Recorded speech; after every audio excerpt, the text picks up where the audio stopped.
राजून हमारा नौजवान बच्चा सेल्समैन को बेदर्दी से कत्ल कर दिया गया है। इंतजामिया को 24 घंटे का अल्टीमेटम देते नवाबशाह में अमन अमान का मसला आए दिन होता रहता है। पिछला रोज फैसल मुगल के लापता होने के बाद कल 5 बजे वो लापता हुए और आज उनकी लाश बरामद हो गई।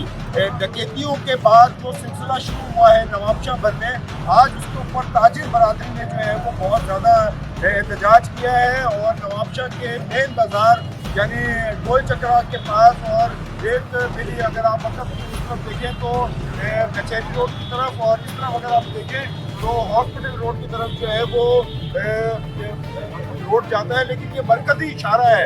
इस मरकजी इशारा पर जो है वो हमारे साथ ताजिर इत्तेहाद के रहनुमा और चेयरमैन जो है वो मौजूद हैं। भरपूर एहतजाज करता हूँ।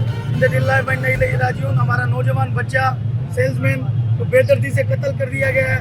इंतजामिया को 24 घंटे का अल्टीमेटम देते हैं कि इनके कातिलों को गिरफ्तार किया जाए और सरेआम उसको सजा दी जाए। सूरत दीगर नवाबशाह की ताजिर बिरादरी अपने भरपूर एहतजाज पे लाएअमल का ऐलान करेगी और इंशाअल्लाह ताला हम अपने शटर डाउन कर देंगे। तो जब तक हम अपने शटर ओपन नहीं करेंगे, जब तक हमारे नवाबशाह के ताजिरों को तहफ़्फ़ुज़ फराहम नहीं किया जाएगा। ये जो बेगुनाह कत्ल हुआ है, हमें अफसोस है, पूरी ताजिर बिरादरी में बेचैनी की लहर हो रही है। नवाबशाह में अमन अमान का मसला आए दिन होता रहता है।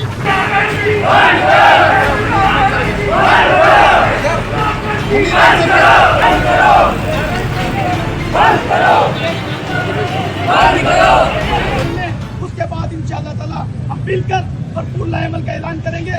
उसमें शटर पर हड़ताल भी हो सकती है।